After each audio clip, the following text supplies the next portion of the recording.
প্রতি সপ্তাহে নতুন নতুন ভূতের গল্প দেখতে সাবস্ক্রাইব করুন বাংলা ভূতের গল্প চ্যানেলটিকে। সেই সাথে বেল আইকন প্রেস করতে ভুলবেন না।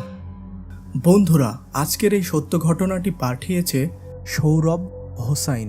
প্রতিটি সত্য ঘটনা শেষে আপনাদের জন্য থাকে একটি বিশেষ প্রশ্ন, আর এই ঘটনার শেষেও রয়েছে আপনাদের জন্য বিশেষ প্রশ্ন। তো চলুন আজকের ঘটনাটি শুরু করি। তবে এই ভিডিওটিতে একটি লাইক দিতে ভুলবেন না। আমার বাড়ি বাংলাদেশের নেত্রকোনা জেলায়, আর এই ঘটনাটি ঘটেছিল আমার কাকার সাথে।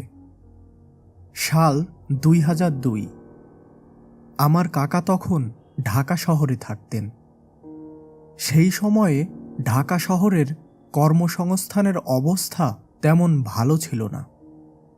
যারা কর্মসংস্থানের জন্য ঢাকা শহরে আসত তাদের বেশিরভাগ মানুষ কুলিগিরি অথবা রিক্সা চালিয়ে জীবিকা নির্বাহ করত।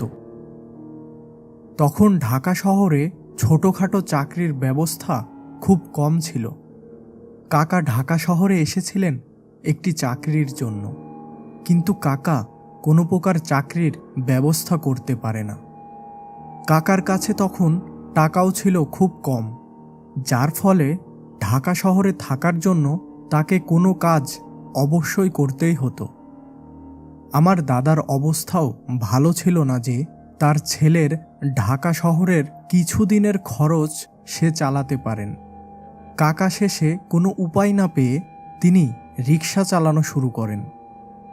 বেশ কিছুদিন তিনি একইভাবে রিক্সা চালাতে থাকলেন, কিন্তু তিনি খেয়াল করলেন ইনকাম আশানুরূপ হচ্ছে না। ঢাকা শহরে রিক্সা চালিয়ে নিজের খরচ চালাতেই বেশ হিমশিম খেতে হচ্ছে, আর বাসায় কিভাবে টাকা পাঠাবেন। একদিন কাকা রাস্তার পাশের একটি চায়ের দোকানে বসে চা পান করছিলেন আর নিজের অদৃষ্টের কথা ভাবছিলেন। এমন সময় কাকার এক বন্ধু এসে হাজির। কিরে, কেমন আছিস? দিনকাল কেমন চলছে তোর? এই আছি কোনো রকমে।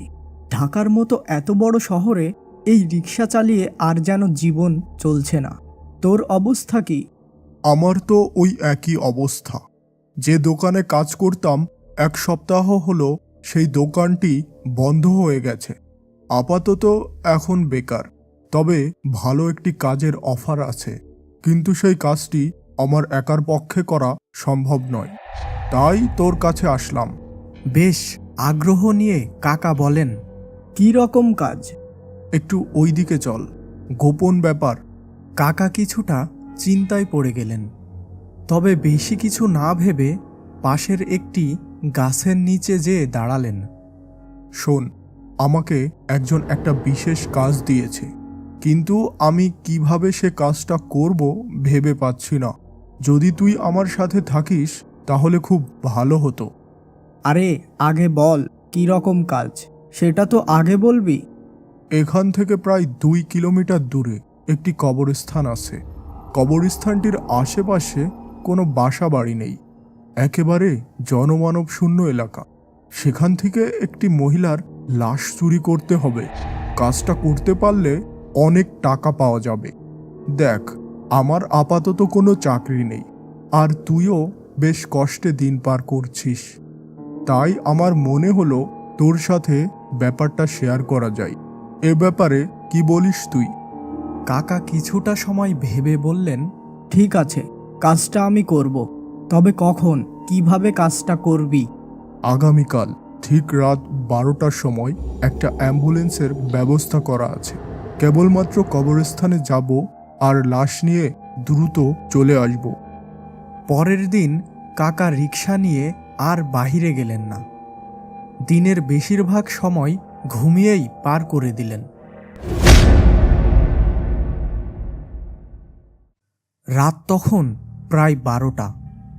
কাকা একা রাস্তার পাশে দাঁড়িয়েছিলেন। রাস্তায় মানুষজনের চলাচল একেবারেই নেই। মাঝে মাঝে কিছু গাড়ির চলাচল লক্ষ্য করা যাচ্ছে। কিছু সময় পর কাকার সামনে একটি অ্যাম্বুলেন্স এসে থামল। কাকা দ্রুত অ্যাম্বুলেন্সে উঠে পড়লেন।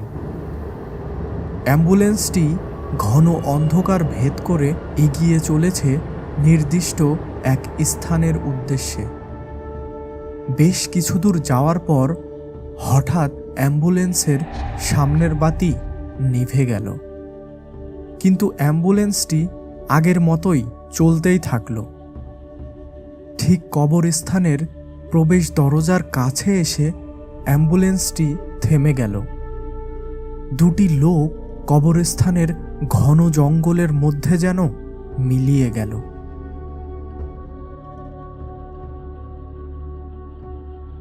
একটি লাশ অ্যাম্বুলেন্সের মধ্যে রেখে দরজা আটকে দিল কাকার বন্ধু। এমন সময় হঠাৎ প্রচণ্ড বাতাস শুরু হলো। দ্রুত কাকা ও তার বন্ধু অ্যাম্বুলেন্সে উঠে পড়ল এবং যখন অ্যাম্বুলেন্স চালানো শুরু করতে যাবে তখন পিছন থেকে খুব জোরে শব্দ আসতে লাগল। কাকা ও তার বন্ধু দুইজনই বেশ ভয় পেয়ে গেল।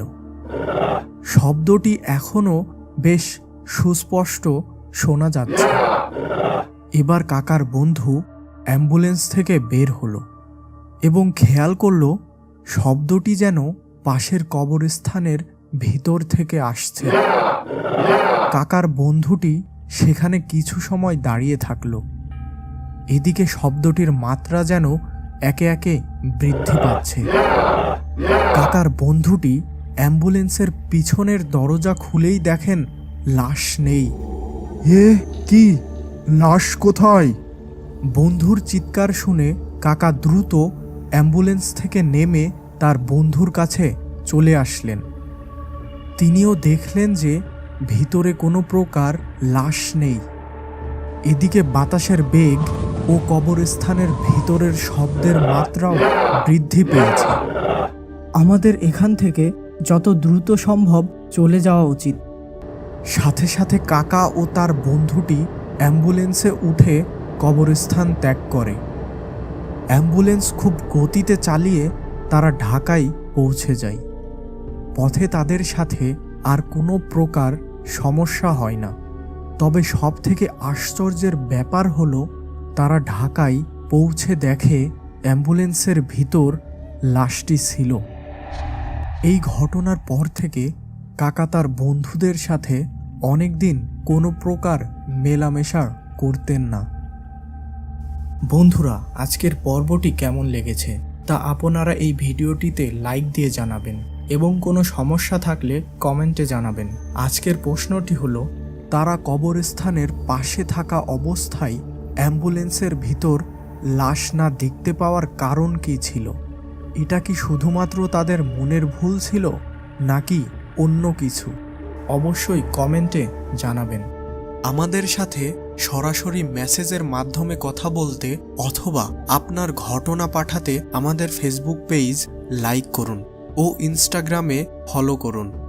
ফেসবুক পেজ ও ইনস্টাগ্রামের লিংক এই ভিডিওর প্রথম কমেন্টে দেওয়া আছে।